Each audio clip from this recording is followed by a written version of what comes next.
Hey, this is Mad Movie Mark with the Mad Movie Mark Movie Review. Thank you for joining me as I review the 2019 drama Rialto. Look, I haven't got all night.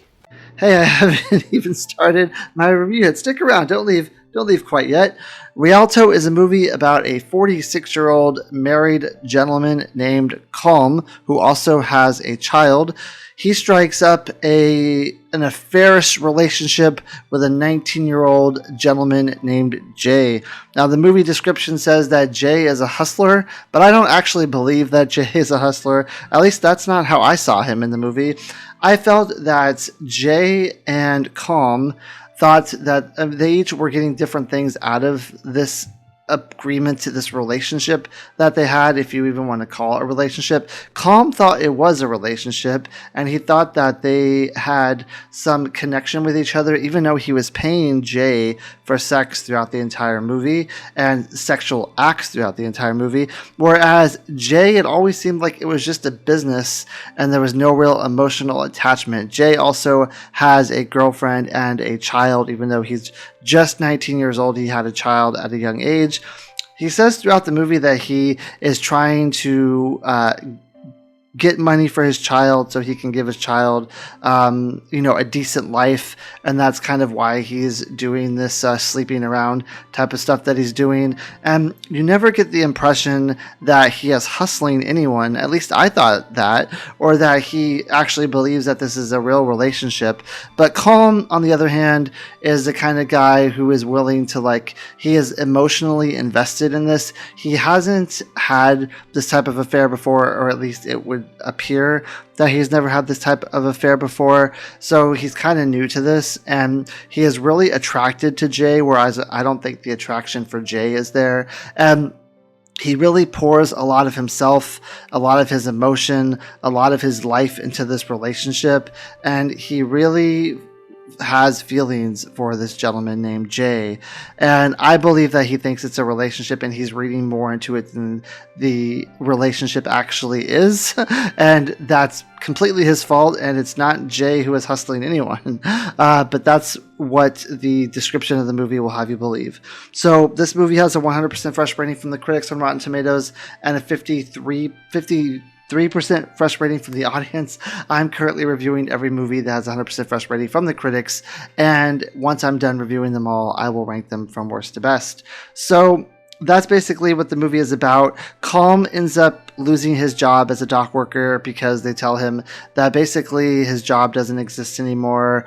I don't know if it's, I don't think in 2019 there was a big discussion about AI and stuff like that, but basically his job has been replaced. It's redundant. I think they say it's because of redundancies that's no longer a position in the company that they need. So he eventually is let go from his company, and he's not worried about it from an economic standpoint because he says him and his wife are really well off. They have really good savings, so he's not worried about the money part.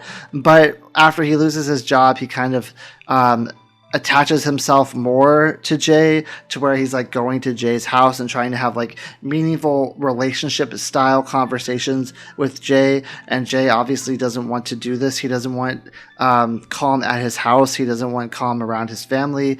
This is just something he does on the side that his family doesn't know about, because he's trying to earn money. So Colm is almost, even though he's paying Jay, he almost seems like he's a stalker in the situation, where he has these feelings that Jay keeps not validating.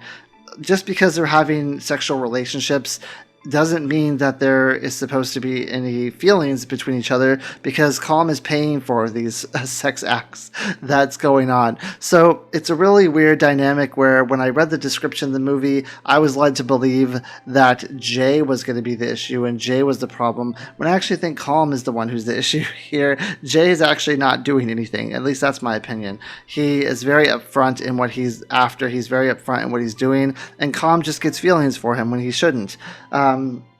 So that's essentially the synopsis of the movie.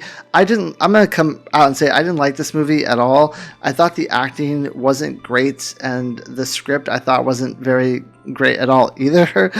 There's really just nothing here for me to say, wow, this is a 100% fresh movie. This is a great movie. It just seems like a very run-of-the-mill, ordinary movie that's not very, it's not like it's not like heartfelt. There's not a lot of like emotion that makes you feel like you really love these characters, or you really feel about these characters, or you're emotionally invested in either of these characters. I wasn't emotionally invested in either of them. I felt at first, because I had this bias against Jay because I read the description of the movie, I felt like I really hated Jay, and everything he did I saw as something that was bad. But then as I went through the movie and I started reflecting on what actually was going on, I realized that wasn't the case at all. But I still really had no emotional investment in either of these characters at all. I thought that Colm was a pretty terrible person. There's going to be another movie that I just watched a couple movies later that's going to have the same type of feelings for me. But the problem here for me is that the wife is the one who's really going to be suffering, and the child, once they understand that her husband and the father has had an affair with the guy. And also, this guy, if he's paying for sex from Colm, maybe you'd have to assume that he pays for sex for other people, because he tells stories from when back in the day when he did first start doing this, where he did have sex with other people. And are you bringing like any diseases home to your wife if you're having also a relationship with your wife? It just irks me the wrong way, these type of movies where they reflect on the guy who's doing the cheating, and they reflect on the person that he's cheating with, and the wife and the son kind of are like a side character that no one cares about. If this family is broken up, it's going to be because of him, and those two are going to be the ones who are really the ones who are affected by this, and the ones that you should have an emotional attachment to, and the ones that you should care about. For me, if this movie was going to be a better movie, I would have learned more about who the wife was. I would have learned more about who the son was. There would have been a better backstory and a better story of those two characters, so you can at least form an emotional attachment to someone. I feel like in this situation, I could have had an emotional attachment to his family, because his family is going to be the one that's going through all the pain and all the heartache and all the hurt, but they're just treated as if they're barely part of the story at all, which I absolutely hated. So I didn't think the storytelling in this movie was very good. I absolutely hated Colm's character. Wasn't emotionally attached to him, but I absolutely hated who he was and what he was doing and the kind of person he was. And in this type of situation, I always feel like if you're going to have an affair like this, you shouldn't keep it a secret from your family. You messed up. You need to tell them what's going on. You need to accept the consequences. And then if you still want to pursue this relationship and still pursue what's going on, then have at it. But you need to be like honest with your family and honest with what's going on.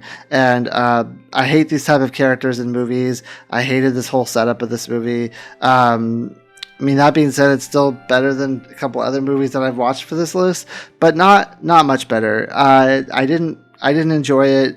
Like I said, I don't understand why this movie would be 100% fresh from the critics, because it doesn't seem like there's anything special about it. It doesn't feel like there's any uniqueness to it. It just seems like an everyday movie that you would watch anywhere. That's not very special, and who cares? And I think that's why only 53% of the audience gave this a favorable rating, because it's not a good movie. Like, I'm sorry, but it's not. I give it a 5 out of 10. I've given a lot of movies a 5 out of 10 from the 2010 decade. But this is a 5 out of 10. I didn't think it was very good. I hope you join me next time when I review a much better movie called Perfumes. Thank you. Have a great day.